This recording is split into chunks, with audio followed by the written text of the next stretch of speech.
लड़की किधर से निकलेगी, ताकि डायरेक्ट हम पर नजर पड़े और कोई दूसरा देखे ही ना। और भी बैठे हैं लड़के, बड़े बड़े राजा आए, पर वो उतने सुंदर नहीं है जितने हम हैं, ऐसा नारद जी को कॉन्फिडेंस था। तो उन्होंने कुर्सी ली, बोले लड़की किधर से निकलेगी, बोले इधर से निकलेगी। तो नारद जी सामने में ही कुर्सी पर बैठ गए। अब लड़की आई विश्वमोहिनी, जैसे ही नारद जी पर नजर पड़ी तो बाकी शरीर तो ठीक है, फेस बंदर का, बेचारी हंस गई। नारद जी को लगा फंस गई। हाँ, काम हो गया, हो गया, मतलब हम सच में सुंदर हैं। हाँ, काम हो गया, हो गया, बहुत बढ़िया, बहुत बढ़िया। अब नारद जी थोड़ा वो होते ही थोड़ा और ठीक ठाक होके बैठे। तो वो जो विश्वमोहिनी थी वो वहां से निकल गई। नारद जी को लगा आई, देखी, हंसी, लगता है इसने ठीक से नहीं देखा। तो कुर्सी उठाई और दूसरी लाइन में डाली इस तरफ जहां वो जा रही थी।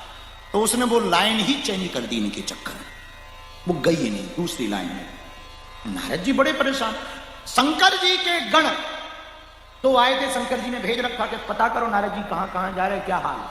और भोलेनाथ ने भेजे ही जानबूझ के था कि हमें लाइव अपडेट बताना, क्योंकि हमें पता है कि इनको अभिमान आया है, भगवान निपटाएंगे। और अभिमानी को भगवान निपटाते। इसलिए भक्त को एक बात याद रखनी चाहिए, जीवन में अभिमान से नहीं भरना चाहिए, भगवान से दिल को भरना चाहिए।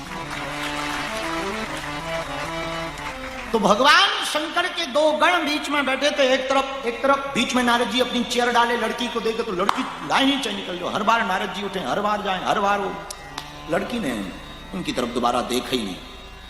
तो वो भगवान शंकर के गण हंसने लगे। बोले हंस क्यों रहे हो? धीरे से बोले कि बुरा ना मानो बाबा जी, तो जरा पानी में अपना मुंह देखो। नारद जी को लगा हम ज्यादा सुंदर हैं इसलिए जल रहे हैं, तो कुछ नहीं बोले। इधर विश्वमोहिनी जो लड़की थी, एक सुंदर राजकुमार आता है, उसके गले में माला डालती है और वो लड़की किसी दूसरे की विश्वमोहिनी हो जाती है और चली जाती है। और वो कोई और राजकुमार नहीं था, स्वयं नारायण हरि राजकुमार बनकर वो आए, बैठे, चूंकि नाटक था तो गले में माला डाली और वो दोनों चले गए। इधर नारद जी को बड़ा गुस्सा आया, एक तो मिली नहीं, ऊपर से सुंदरता उधार हुई, और तीसरा ये दोनों हम पर हंस रहे हैं और जो देखे वो हम पे हंसे। तो पानी में जब मुंह देखा नारद जी ने, ओ आग बबूला हो गए भगवान के ऊपर। परम स्वतंत्र न सर पर कोई, भगवान हो तो कुछ भी करो, परम स्वतंत्र हो। जितनी गालियां मन में आती थी, जो मन में, गालियां तो नहीं, जो मन में आता था कहते गए। परम स्वतंत्र न सर पर कोई, परम स्वतंत्र हो, कोई सर पर नहीं, भगवान हो तो कुछ भी करो। आज तो हम बदला लेके, आज नारद से पाला पड़ा, आज बताएंगे। मारे गुस्सा के तमतमाते हुए बैकुंठ की तरफ जा रहे थे कि आज हम बताएंगे। नारद जी से पाला पड़ा, अब तक हमारे जैसे महात्माओं से पाला नहीं पड़ा है, आज हम ठिकाने लगाएंगे। हो गए भगवान। ये सुनाते जा ही रहे थे कि रास्ते में वो कन्या और वो राजकुमार मिल गए। उन दोनों ने, राजकुमार ने और कन्या ने नारद जी को देखा तो राजकुमार कोई और नहीं, भगवान ही थे। भगवान अपने रूप में प्रकट होकर के बोले, कहो नारद जी कहां जा रहे हैं? तो बोले आपके ही पास जा रहे हैं। ठीक, मिल गए, रुको, इधर आओ, सामने आओ, इधर आओ। आज आपने हमारी हंसी कर, पहली बात तो आपको मना कर देना था कि आप विवाह मत करो।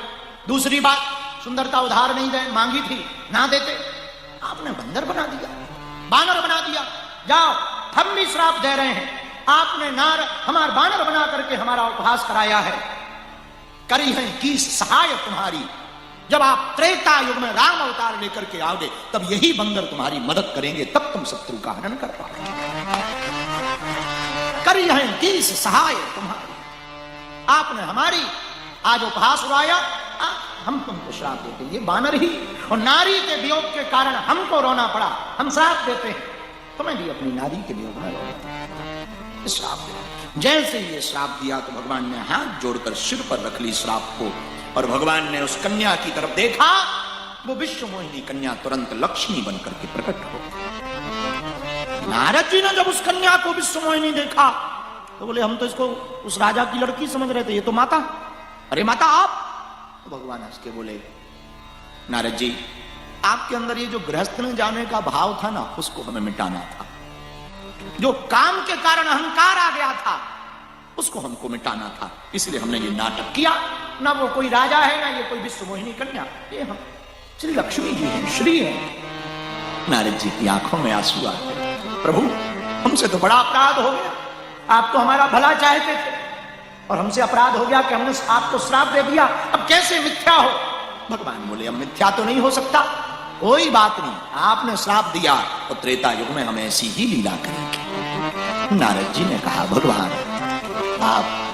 आपको हम क्या कहते, दयालु हो, फिर भी हमारे मन में बड़ा क्षोभ है, कोई प्रायश्चित बताओ। तो भगवान ने कहा जाओ जाकर के तप करो, जप करो, जब तप करने चलेगा। तो भगवान शंकर ने भगवान श्री हरि से पूछा कि आपने नारद जी को बानर क्यों बनाया। तब भगवान श्री हरि ने कहा भगवान शंकर से, हम जिससे प्रेम बहुत करते हैं और जिसका हित चाहते हैं उसको बानर बनाते हैं। ये बात भगवान शंकर के मन में बैठ गई। तो जब राम अवतार हुआ और राम अवतार में राम जी नर बने तो भोलेनाथ ने विचार किया कि भगवान जिससे प्रेम करते हैं उसको बानर बनाते हैं, तो कोई और बने इसके पहले मैं ही बानर बनकर के प्रकट हो जाऊं, मैं ही बानर बनकर के प्रकट हो जाऊं। इसीलिए नर हरते भय हनुमान, इसलिए भगवान महादेव हनुमान जी बने, इसलिए बानर बने। वानरा राम भीषम, इसलिए हनुमान जी बानर बने, क्योंकि भगवान को ये रूप बड़ा प्रिय था। नारद जी के कारण, ये रूप प्रिय होने के कारण भगवान शंकर ने सोचा तत् सुख सुखित्वम रामस्य हृदयम शिवा शिवस्य हृदयम राम, राम जी के हृदय में भगवान शंकर का वास है और भगवान शंकर के हृदय में राम जी का वास है, दोनों एक दूसरे को बड़ा प्रेम करते। तो भोलेनाथ ने सोचा कि हमको तो कुछ बनना ही है, तो क्या बने, ये स्वामी और हम सेवक, तो ये नारायण बनेंगे नर और हम भी यदि नर बन गए, मनुष्य बन गए तो समानता हो जाएगी। और सेवक और स्वामी समान हो ऐसा मजा नहीं देता भाई। कथा कहने वाला और सुनने वाला एकदम तुम भी व्यासपीठ लगा के सुनने बैठो तो मजा नहीं आएगा। खाली बोतल में पानी, भरी हुई बोतल का तब ही भर सकते जब खाली बोतल नीचे हो, भरी बोतल ऊपर, तभी डाल। ऐसी देने वाला ऊपर होता